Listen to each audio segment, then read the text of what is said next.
নমস্কার। আজকে শনির বক্রগতি নিয়ে আলোচনা করব।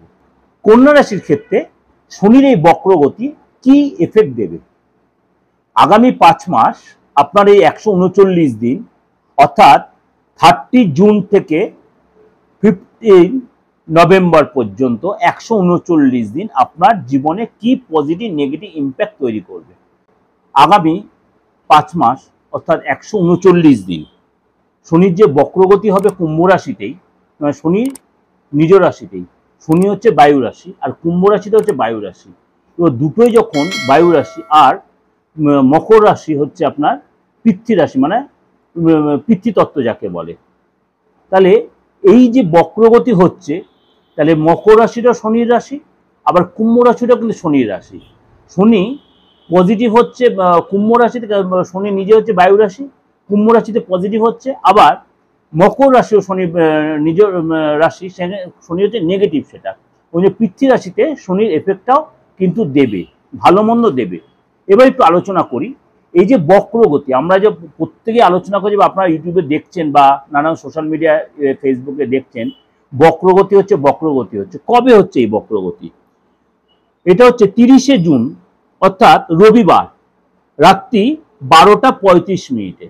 রবিবার রাত্রি 12টা 35 মিনিটে এই শনি তার বক্রগতিতে যাচ্ছে কুম্ভ রাশিতেই। কতদিন থাকবে? 15ই নভেম্বর পর্যন্ত। এই 2024 সালের 15ই নভেম্বর পর্যন্ত, অর্থাৎ শুক্রবার 7টা 51 সকাল 7টা 51 মিনিট পর্যন্ত। তাহলে বক্রগতির এই যে 139 দিন শনি যে বক্রগতি হলো কুম্ভ রাশিতেই, তাহলে কোন রাশির এফেক্টটা দেবে?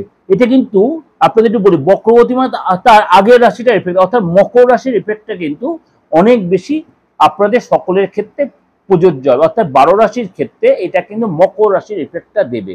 যারা এটা জানেন তো জানেন, যারা জানেন না এটা শুনে রাখুন, কারণ বক্র হলে কিন্তু আগের রাশিটা হয়।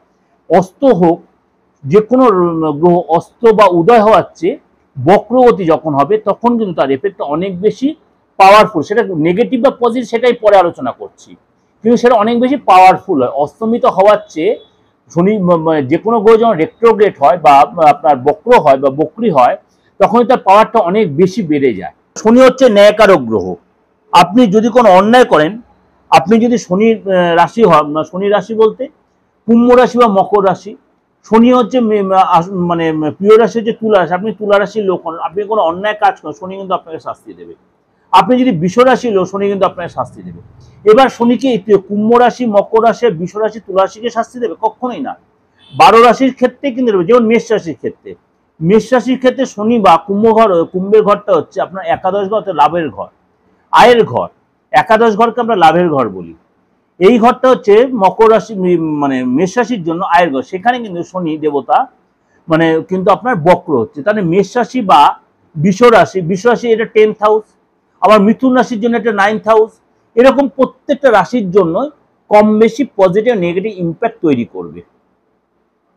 এই যে পজিটিভ নেগেটিভ যে আগামী 5 মাস তৈরি করবে, দেখা গেল আপনার এই সময় নেগেটিভ সিচুয়েশন চলছিল, সেই সময় থেকে আপনি হয়তো এই বক্রগতির জন্য অনেকটা পজিটিভ ইম্প্যাক্ট তৈরি হবে। কন্যা রাশির ক্ষেত্রে শনির এই বক্রগতি কি এফেক্ট দেবে? কন্যা রাশির ক্ষেত্রে বলবো, আগেই আপনাকে বলছি, আপনার ঘরে কিন্তু কেতুদেব বসে আছে, সুতরাং শনি কেতুর কিন্তু একটা দৃষ্টি বিনিময় হবে। সুতরাং আপনাকে কিন্তু অনেক বেশি সহনশীল হতে হবে, অনেক বেশি অ্যাডজাস্টেবল হতে হবে। আপনার সামনে হয়তো অনেক কিছু দেখতে পাবেন, কিন্তু সবকিছু প্রতিবাদ বা প্রতিকার করতে যাবেন না, আর আগ বাড়িয়ে কোনো কিছুর আপনি মীমাংসা করতে যাবেন, তাহলে কিন্তু আপনি সেখানে ফেসে যেতে পারেন কন্যা রাশি লোকেদের ক্ষেত্রে। এই জায়গাটা আপনাকে সবসময় মাথায়, আর বেশি গোয়ার্তামি করবে না, কেন কন্যা রাশি লোকের বিষয়টা গোয়ার্তামি হয়ে যায়। কন্যা জাতি এই সময় আপনি আর্থিক সুবিধা পাবেন, কিন্তু আর্থিক সুবিধা পেতে গেলে আপনাকে কিন্তু একটু পরিশ্রম করতে হবে। যদি আপনি কোনো কর্ম করে থাকেন, যদি আপনি কোনো ব্যবসা করেন, যদি প্রোডাকশন রিলেটেড ব্যবসা, যদি কোনো লোহা লক্কর রিলেটেড কোনো ব্যবসা করেন, আপনি অবশ্যই যদি পরিশ্রম করেন বা নিজেকে কায়িক পরিশ্রম করেন, আপনি কিন্তু এখানে যথেষ্ট তার সুন্দর রেজাল্ট পাবেন, সুফল পাবেন।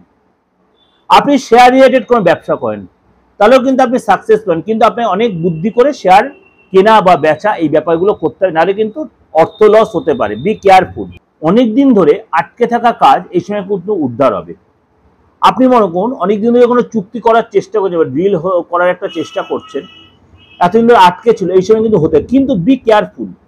আপনাদের ক্ষেত্রে বলছি সই সাবুতের ব্যাপারে খুব সাবধান। আপনি কোথায় সই করছেন 5বার দেখে নেবেন।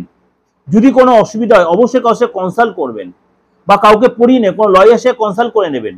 যদি আপনি কোনো আইন আদালতে কোনো ঝামেলা চলছে এই 139 দিনের মধ্যে বা 5 মাসের মধ্যে কোনো ডেট পড়লো, ভালো লয়ার বা ভালো কোনো যদি আপনি সলিসিটার আপনি যে এখানে সাপোর্ট দেন, আপনি কিন্তু আপনার কেসটা আপনার ফেভারে যাবে। অর্থাৎ কন্যাশ্রীর ক্ষেত্রে বলছি, যদি একটু ডিপ্লোম্যাটিক হন, যদি বুদ্ধি করে চলতে, যদি একদমই পারে ছাড়তেন, যদি গোয়ার তুমি ছাড়তে পারেন, এই 5 মাস কিন্তু আপনার ফেভারে থাকবে। কিন্তু আপনাকে অনেক বেশি সহনশীল হতে হবে, অনেক বুদ্ধিমত্তার পরিচয় দিতে হবে, ফ্যামিলি লাইফের ক্ষেত্রেও তাই। আপনি যদি বিবাহিত হন, আপনার যদি সন্তান থেকে থাকে, আপনার যদি বাবা মা থেকে, আপনার যদি গুরুজন থেকে থাকে, আপনি যদি স্টুডেন্ট হন, প্রত্যেকটা স্টেজেই কিন্তু আপনাকে অনেক বেশি মানে স্টেপ ফেলবেন, একটু বুঝে শুনে ফেলবেন। এটা সবার ক্ষেত্রে বলছে, আপনার ক্ষেত্রে বলছি কন্যা। এই যে রেট্রোগের সিচুয়েশনটা, রেট্রোগের সিচুয়েশন কিন্তু অনেক বেশি পাওয়ারফুল হয়। কেন? আপনার রাশিতে যখন কেতুদেব বসে আছে, শনি কেতুদের দৃষ্টি বিনিময় হচ্ছে, তখন কিন্তু আপনাকে রাস্তায় চলাফেরা একটু সাবধানে চলতে হবে। কোনো চোটাঘাত লাগতে পারে, হয়তো কোনো কীট ধ্বংস হতে, ভুল ট্রিটমেন্ট হতে পারে, বি কেয়ারফুল, ভুল ট্রিটমেন্ট হতে পারে। বা আপনি তো অনলাইন করে ট্রানজাকশন করলেন, যাকে টাকা দিতেন তাকে না দিয়ে অন্য কারোর অ্যাকাউন্টে চলে গেল টাকাটা, বা আপনার কোনো পিক পকেট হয়ে গেল। কিন্তু এগুলো যে আমি বলছি আপনাদের ক্ষেত্রে যে 100% হবে তা না, খারাপটা। ভালোটা যেমনি বললাম, ভালোটা কি বললাম, নতুন করে চুক্তি হতে পারে, নতুন করে চাকরি পেতে পারেন, নতুন করে লোকের সাথে যোগাযোগ হতে পারে। আপনি যদি কোনো ঊর্ধ্বতন কর্তৃপক্ষ, আপনি নিজে যদি কোনো ঊর্ধ্বতন, আপনি যে বস হন, আপনার আন্ডারে যেসব স্টাফেরা ছিল, আপনার পলিটিক্স এর ব্যাপার বা যেখানে কর্ম অফিসিয়াল অনেক পলিটিক্স থাকে, সবাই আপনার কাছে নত হবে। একটা কথাই বলবো, একদম ওভারঅল একটাই কথা, আপনি অনেক বেশি বুদ্ধি করে ডিপ্লোম্যাটিক হতে হবে। আপনি যে গোয়ার থেকে কোনো স্টেপ নিলেন, তাহলে আপনার বিপক্ষে যেতে পারে। এই সময় আপনার পদ প্রমোশন হতে পারে, কর্মসূচিতে বাইরে যেতে হতে পারে, নতুন কোনো চাকরির অফার আসতে পারে। কিন্তু চাকরিটা দেখালো, নতুন চাকরি আপনি ছেড়ে দিন, নতুন চাকরি জয়েন করে সেটা মরিচিকার মতো হয়ে যাবে, সেটা করবেন না। এইগুলো আপনাকে একটু মেনটেন করে চলতে হবে। যে একটা ওভারঅল আপনাদের প্রেজেন্ট করছি, অবশ্যই যদি মনে হয় অসুবিধার কারোর সাথে কনসাল্ট করবেন। আর অবশ্যই দেখবেন সেই হাতটা আপনার দেখতে পারে, কেন শনির সিচুয়েশনটা হাতে আর আপনার ছকে যে একরকম বলছে, বা আপনার দশা অন্তর্দশায় শনির এখন দশা চলছে, বা অন্তর্দশা শনির কোনো চলছে কিনা, প্রাণদশায় সূক্ষ্ম দশা আপনার কি সিচুয়েশন চলছে, তাহলে কিন্তু, বা আপনি যদি কোনো রেমেডি নেওয়া থাকে, তাহলে কিন্তু এই সময় আপনি অনেকটাই রিকভারি করে উঠতে পারবেন। ভয় পাওয়ার কোনো ব্যাপার নেই। ভালো লাগলে অবশ্যই লাইক করবেন, সাবস্ক্রাইব করবেন, নোটিফিকেশনটা অন করবেন। আর একটাই রিকোয়েস্ট আপনাদের কাছে, করজোরে যতবার লোকের কাছে শেয়ার করবেন, কারণ আপনাদের কাছে প্রোগ্রামটা দেওয়ার একটাই উদ্দেশ্য, আপনারা সারাটা দিন, সারাটা মাস, সারাটা সপ্তাহ আপনাদের চলার পথে অনেক বেশি সুগম করার জন্য। আর অবশ্যই আমার স্বার্থ আপনারা জেনে, যদি আমাকে ভালো লাগে অবশ্যই আমার কাছে আসতে পারে। কিন্তু আসতে হবে এমন কথা বলছি না, আবার নাও করছি না। কিন্তু যাই হোক করবেন, আমার বুকিং নাম্বারে ফোন করে নেবে, আপনাকে আমি ধরি বা আপনার যেই ধরো আপনাকে প্রপার হেল্প করবে। কিন্তু যদি মনে হয় আমার সাথে যোগাযোগ করবেন, আমার কোনো হেল্প নেবেন, অবশ্যই সেটা সামান্য রেমুনারেশন। নমস্কার, ভালো থাকবেন।